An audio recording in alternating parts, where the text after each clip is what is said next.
Canada, 1991. A woman walked into a museum carrying a doll wrapped tightly in cloth. She didn't want money, didn't want attention. She only had one request: take it away from my house. Immediately. At first, museum staff assumed she was overreacting. People attach stories to old objects all the time, especially dolls. But before leaving, the woman said something that made the room uncomfortable. If you keep it, don't leave it alone at night. The doll's name was Mandy, and according to the woman, it cried after midnight. Not loudly, not every night, just soft enough to make you question whether you really heard it. At first, she ignored it. Old houses make noise, pipes shift, wood creaks. People imagine things when they're tired, but the crying always came from the same room, always late at night, always stopping the moment she opened the door. Eventually, she stopped sleeping entirely because the sound no longer felt random. It felt intentional. So she gave the doll away, and the museum accepted it. At first glance, Mandy looked ordinary. Small porcelain face, brown hair, faded blue dress, wide glass eyes. Nothing dramatic, nothing obviously disturbing, but employees immediately noticed something strange about the atmosphere around it. Not fear, pressure, like the room became harder to relax inside.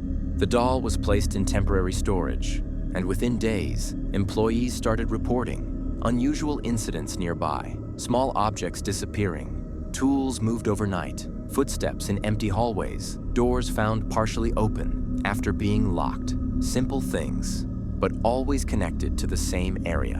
One employee stayed late, organizing exhibits after closing time. The museum was nearly dark. Most staff had already gone home. That's when she heard humming. Soft, childlike, coming from somewhere, deeper inside the building. At first, she thought another employee was still there, but the humming continued, slow, uneven, almost distracted. She followed the sound, through the hallway, past empty exhibits, past dark glass displays, until she reached the storage room, and the humming stopped instantly. The room was silent, completely silent, but on the shelf beside Mandy, a small music box was slowly turning, even though nobody had touched it. The employee later claimed the doll had been turned toward the wall earlier that evening, but now Mandy was facing the door. After that, staff became increasingly uncomfortable. Around the exhibit, some refused to work near it alone. Others claimed the doll's expression looked slightly different depending on when they looked at it. Not moving, just different. Subtle changes, a faint smile appearing, then disappearing again. Visitors reacted strangely too. Some walked past without issue. Others stopped immediately, the moment they saw Mandy. Like instinct reacted before logic did. One little girl reportedly burst into tears after looking at the doll, then asked her parents, "Why is she angry at me?" Museum staff also claimed. Electronics behaved strangely around Mandy. Cameras occasionally failed nearby. Fresh batteries drained unusually fast. One overnight audio test reportedly captured, whispering inside the room, even though nobody had entered the exhibit area.